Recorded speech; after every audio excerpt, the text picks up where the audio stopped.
পুরাতন স্মার্টফোন কেনার আগে অবশ্যই আপনার এই বিষয়গুলো চেক করে নেওয়া উচিত। ফোনটির ক্যামেরা, সেন্সর এবং কি সিকিউরিটি ঠিক আছে কিনা।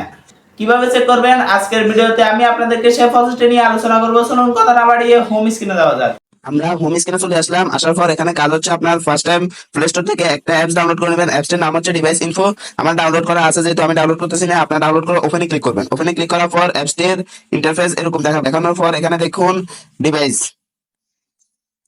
এখানে দেখুন ডিভাইস, আপনার ডিভাইসের উপরে ক্লিক করবেন। করার পর এখানে দেখুন আপনার মোবাইলটির নাম শো করবে। আপনি যে মডেলের মোবাইলটি কিনবেন ওটার নাম শো করবে।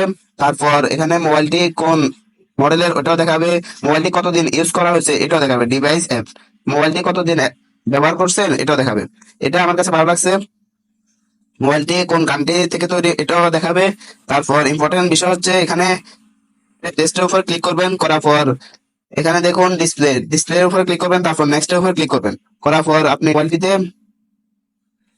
মোবাইলটির বিভিন্ন জায়গায় ক্লিক করবেন। ক্লিক করার পর যদি দেখেন মোবাইলটি লাল নীল রং হয়ে যাচ্ছে, তখন যদি ভালো লাগে তাহলে ইয়েসে ক্লিক করবেন। তারপর এখানে দেখুন মাইক্রোফোন, এখানে মাইক্রোফোন লিখে আছে, আমরা মাইক্রোফোনের উপর ক্লিক করবো। ক্লিক করার পর দেখুন আমার কথা বলার পাশাপাশি মাইক্রোফোনটি নড়াচড়া করতেছে। ওকে, ঠিক আছে, আমরা ইয়েস। এখানে সবকিছু শো করবে। আপনি এগুলা দেখে তারপর মোবাইলটি কিনবেন। আমার কাছে এই বিষয়গুলো ভালো লাগছে। আপনাদের কাছে কেমন লাগছে আমার নিচে কমেন্ট বক্সে জানাবেন। ভিডিওটি সম্পূর্ণ দেখার জন্য ধন্যবাদ।